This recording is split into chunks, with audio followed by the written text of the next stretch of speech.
الأنبياء والمرسلين الطاهرين وأصحابه المنتجبين ومن تبعهم بإحسان إلى قيام يوم الدين. Assalamu alaikum wa rahmatullahi wa barakatuh. Going on from last week we stated that the third state for us to have at these later progressed levels of wayfaring is that of surrender. And in surrender, we describe that surrender is of the soul, where we acquire a state of fluidity, state of neutrality, and state of passivity. Now, this is a preparatory stage for the one that we are talking about today, which is the stage of observing of God's unity. Now, there's a reason why I say observing of God's unity and not necessarily realization of unity or union, as we will go along the next few weeks and we'll explain that further. The observation of God's unity is in two ways.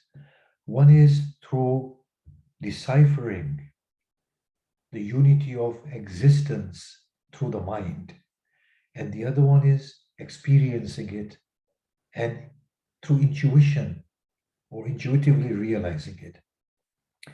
Now Allah subhanahu wa ta'ala says in the Quran, had there been a God other than God within the heavens and the earth, they would have been in ruins. Inevitably, when the soul becomes passive and it's neutralized, it becomes receptive in that passivity. In that state of receptivity, it begins to see the world afresh. Right now, we are extremely distracted. And as a result, what is abound in front of us, so available, so present, is evasive, eludes us, not because it wants to keep itself away from us, but because we are not ready to observe it for what it is, since we are preoccupied within our own selves. And we have made ourselves the measure of all things. We project our turmoil outside. We project this turbulence that is within us, this heavenly state upon the world. But as the soul becomes neutral, we become receptive. As we become receptive, our eyes, inner eyes open to the world and we observe it as it is. We see from the greatest stars and galaxies to the crawling ant upon the face of this earth, how it is all so beautifully and precisely operating. The interconnections between things.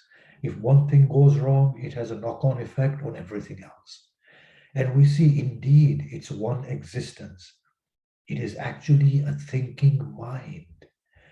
We don't feel it, but we realize it through the process of thinking when we become receptive at this stage.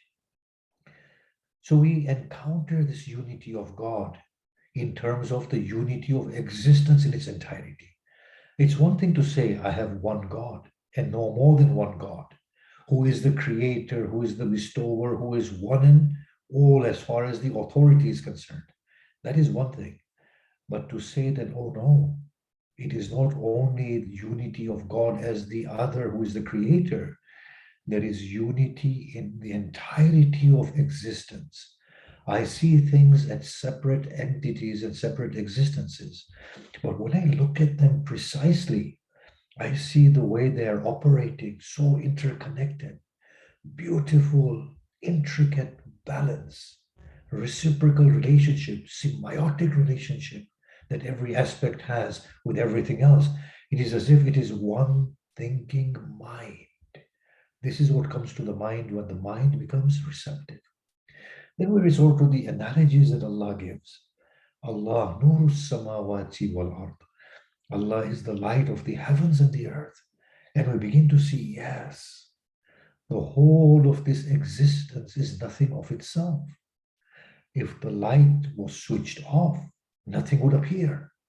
There would be nothing to see. Nothing would be observable. Light makes it all appear.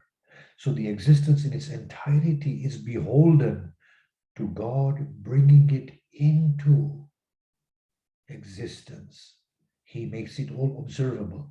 But even this is an analogy that is unbefitting. It's not as intimate as it's supposed to be. We read another verse of the Quran. هو الأول والآخر والظاهر والباطن. He is the first, he is the last, he is the apparent, and he is the hidden. And then we say, well, what remains of existence? If God is the apparent and the hidden, the first and the last, then is there such a thing as existence which is other than God? And we draw a little bit nearer to the real door of experiencing what needs to be experienced of the unity of God.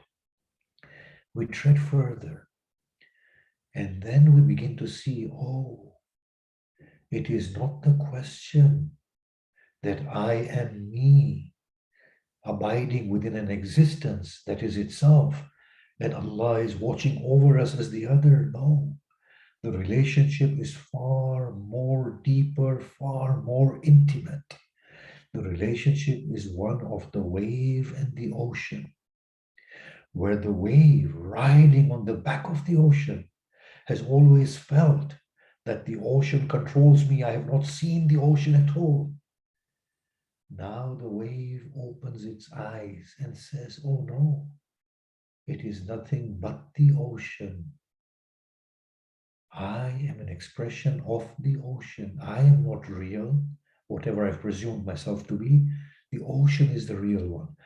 It is here then that we begin to enter within the realms of intuition and begin to experience that unity of God.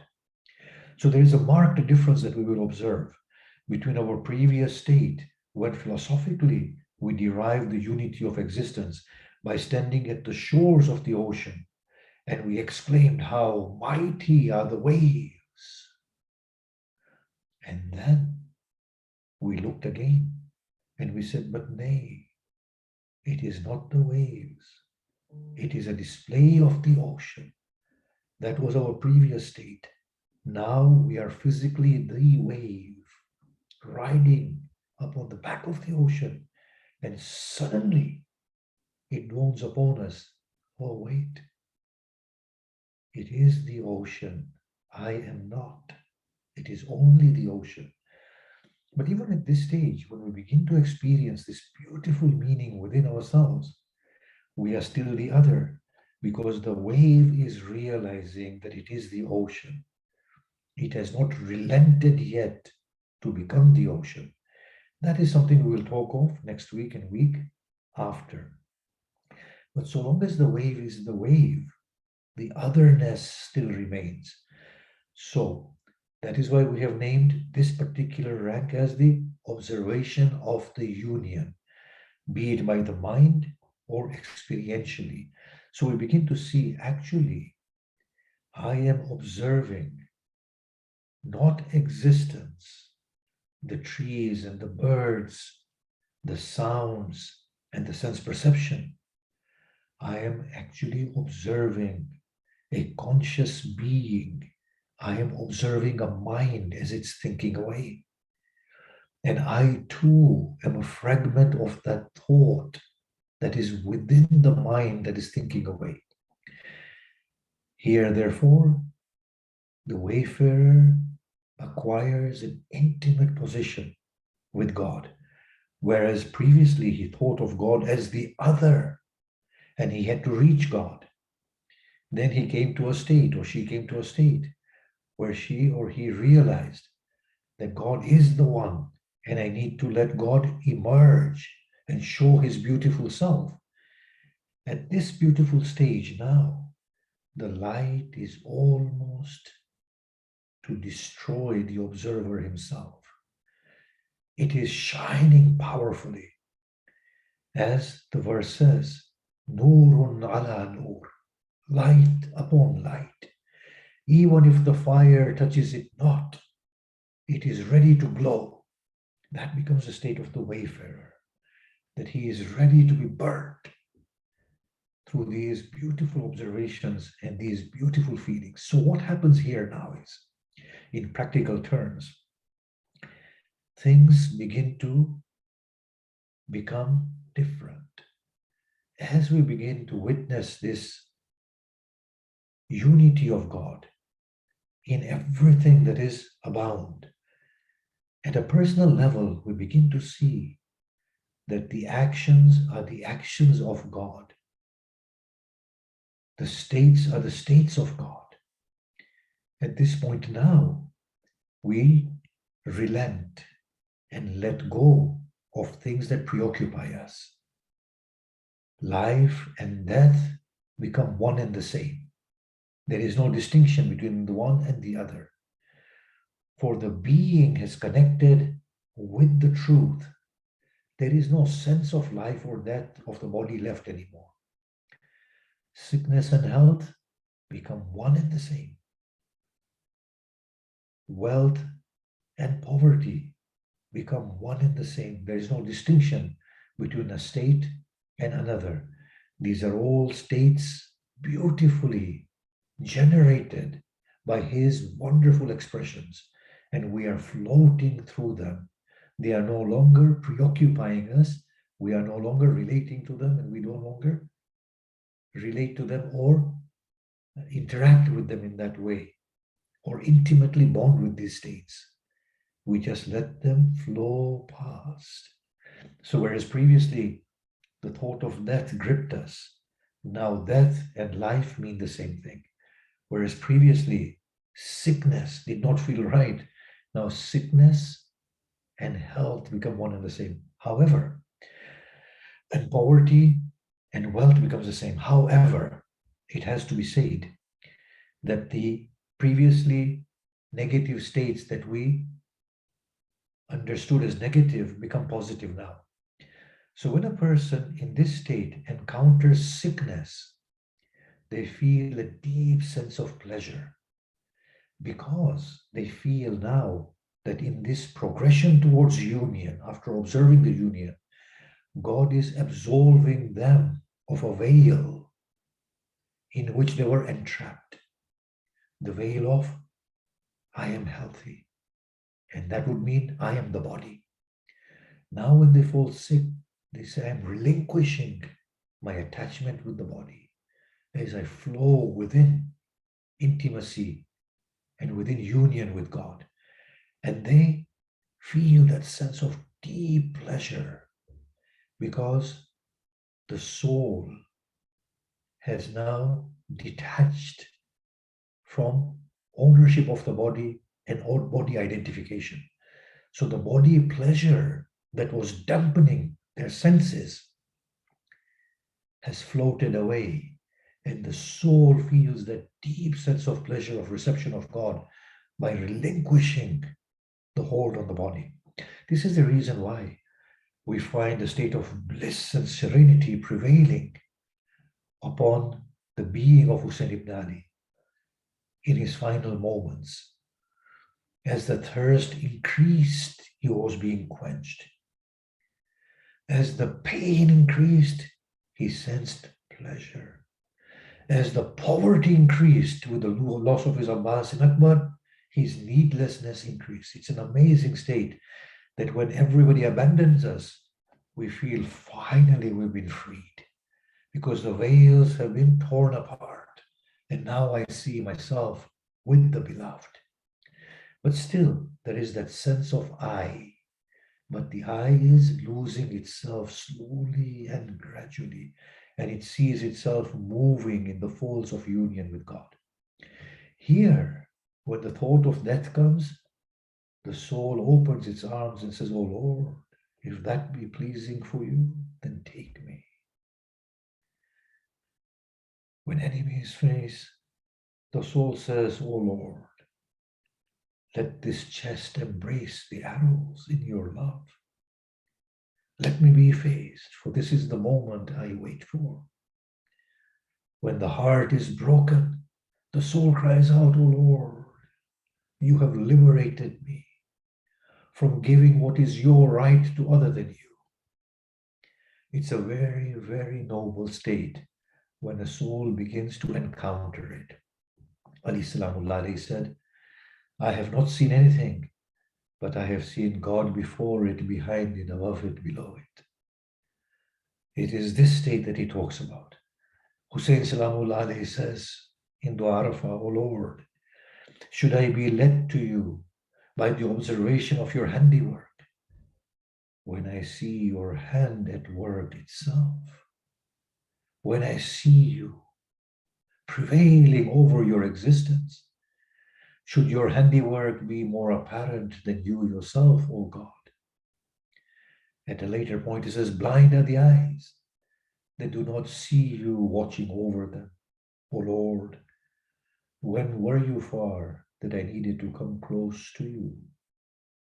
You are always here. It is I who remain at a distance from you. I will stop here, and inshallah, next 2 weeks, we will hopefully finish these 2 stages. Assalamu alaikum wa rahmatullahi wa barakatuh. Thank you, Shaykh. If there are any questions, you can use the raise hands function, or you can message me privately. Someone has sent me a message, Shaykh. One second, I'll just read it out. Can one say that no matter what our mistakes or sins, they can never be greater than Allah's mercy? Oh my goodness, to think that our sins are greater than Allah's mercy is the biggest crime. Oh gosh, no. Even Iblis in his soul knows that Allah's mercy is far greater than whatever he has done throughout the history of humanity. Oh goodness. How can anything be greater than Allah's mercy? The amazing thing with Allah is that He says, "La taqnatu min rahmatillah." Do not become hopeless of the rahmah of Allah. Inna Allah yaghfiru dhunuba jami'a. Allah forgives all sins. But this is not Allah. Allah is the one who says the next thing, that even if you commit the most heinous of crimes, if you turn to God, not only shall He forgive you, but He will put right all your wrongs, and He will convert all your evil deeds into good deeds. That is Allah. Yeah. Thank you, Shaykh. That's really beautiful. The second question was, does Tawba help us align our hearts and intentions towards Allah? Absolutely. Tawba means, in essence, as we've described, absolving ourselves of ourselves. But it begins with recounting our mistakes and our sins that have stuck in our heart. It starts with recounting them, looking at them, offering an apology to God, offering an apology to the creatures of God, being resolved and giving a pledge to God that I shall not revert to my sins, but also being truthful and say, oh Allah, you know I am weak. I have done this on many occasions. I sincerely need your help. With that sort of an approach, what happens is that repeated sin begins to fade away, and the memory begins to fade away, and that is a gesture of God's forgiveness. That process is supposed to culminate in the realization that Tawba actually means Tawba, the greatest sin, is alienation from God. And Tawba actually means to relieve ourselves of this alienation from God. And the alienation from God is my own ego and my I-ness. That's the final level of Tawba. But yes, Tawba is the very tool to align us with Allah subhanahu wa ta'ala. Okay, there's another question. Have I understood this correctly? Does removing the veils mean accepting your hardships and any difficulties? Inevitably, we have to reach that point where grief and joy, gain and loss, life and death, health and sickness, wealth and poverty become one and the same. They are all gifts from God. Inevitably, we have to get there to that point. Why? Because we are not bodies and we have never been bodies. We have become caught up in this body and we are fooled into thinking that we are the body and the bodily. The body feels pain. The body feels pleasure. The inner being, when it associates that pain with itself, it's being fooled. Inevitably, we have to arrive at this point where we are detached from the body. And all of these states are the bodily states that are just floating, and we are growing through them. However, we have to be true to ourselves. If it is uncomfortable, then of course we turn to Allah and we say, it's uncomfortable. Make it comfortable for me. Allah, like an instructor, like a parent, will say, my child, my student needs to take time. They are not ready yet. I'll take it slow with them. Of course, together with the other side of relieving pain and burdens and so on and so forth, that is a human struggle that has to also come hand in hand. But there comes an Abrahamic point where Ibrahim just cries out and says to Allah, you know my state. You are needless of me asking. Burn me to ashes if you will. Turn the flames into a garden if you will. At points we have to come to that Abrahamic station. It might become a perpetual station towards the end of our lives. It might be a fleeting moment, but it comes and goes. Thank you, Shaykh. If there are any more questions, I don't think there are. Okay, Shaykh, thank you so much for a lovely session as always. And inshallah, we will see you next week. There will be no dhikr again today. So inshallah, next week we'll resume. Take care and have a good night, everyone. Allah Hafiz. Hafiz.